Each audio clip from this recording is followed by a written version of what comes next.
Голескер Камал исемендәге Татар дәүләт академия театры мине үзенең гаҗәеп дөньясына 2013 елда алып кереп китте. Нәкъ шушы елны мин иң беренче тапкыр театрга Мәхәббәт FM спектаклен карарга килдем. Шушы көннән алып мин бөтен күңелем белән театрга гашыйк булдым. Камал театры мине һәр яклап үзенә җәлеп итте. Аның бинасына кергән үзеңне шын татар дөньясында итеп хистәсең. Татар рухы сизелеп тора. Матур музыка яңгырый.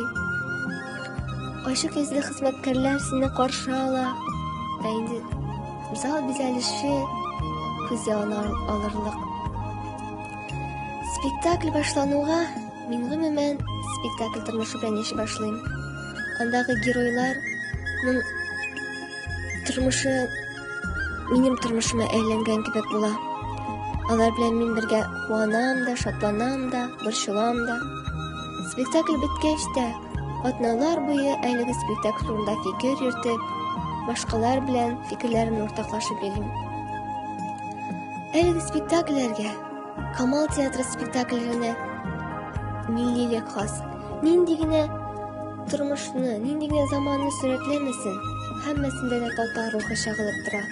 Нәкъ шушы нәрсәдә мине үзенә җәлеп итте. Бик күп нәрсә мине Камал театрын яратырга мәҗбүр итә.